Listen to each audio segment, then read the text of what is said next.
તો ઉનાળાની ગરમીમાં અલગ અલગ સોડા અને અલગ અલગ ડ્રિંક્સ તો તમે નોર્મલી ટ્રાય કરતા જશો, પણ એકવાર મારી રીતના ટ્રાય કરો આ જામુન શોર્ટ્સ. અત્યારે જાંબુ ખૂબ જ સારા આવતા હોય છે, તો તેમાં શુગરની પણ જરૂર નહીં રહે અને એટલા ટેસ્ટી બનશે કે બાળકોથી લઈ અને વડીલો સુધી જામુન શોર્ટ્સ પીશે અને તેના અઢળક ફાયદાઓ મેળવશે.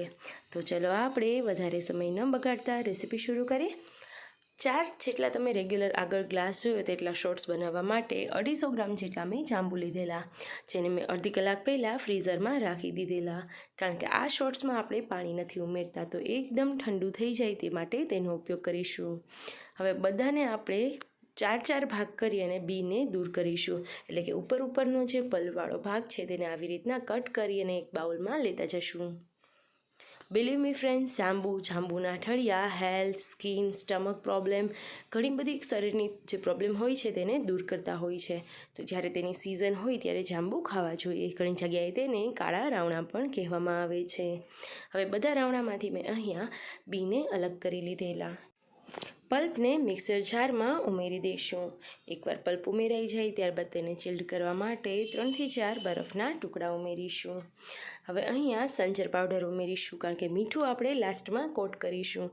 તો અડધી ચમચી કરતાં ઓછો સંચર પાવડર, 3 ચમચી જેટલી નાની અહીંયા ચમચીનો હું ઉપયોગ કરીશ તેટલી ખાંડ લઈશું. થોડું એવું શેકેલું જીરું ઉમેરી શકાય છે, બિલકુલ ઓપ્શનલ છે.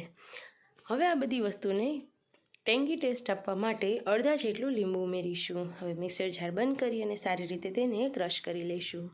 હું અહીંયા આ પલ્પને એઝ ઇટ ઇઝ ઉપયોગમાં લઉં છું. જો તમારે માર્કેટમાં હોય તેવું સ્મૂથ બનાવવું હોય તો ગાળી શકાય.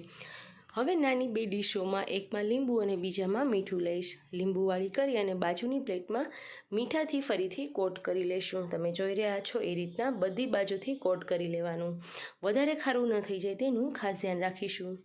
હવે આપણું આગળ બનાવેલો જે જામુનનો પલ્પ છે તેને આ શોર્ટ્સના ગ્લાસમાં ભરી લઈશું. જો તમારે આને એઝ શરબત પીવું હોય તો વધારે પાણી ઉમેરી અને જાંબુનું શરબત પણ પી શકાય. આશા છે તમને આ રીત સારી લાગી હશે. તો ચેનલને સબસ્ક્રાઈબ કરી બાજુમાં આપેલ બેલ બટન જરૂરથી પ્રેસ કરજો. Thank you.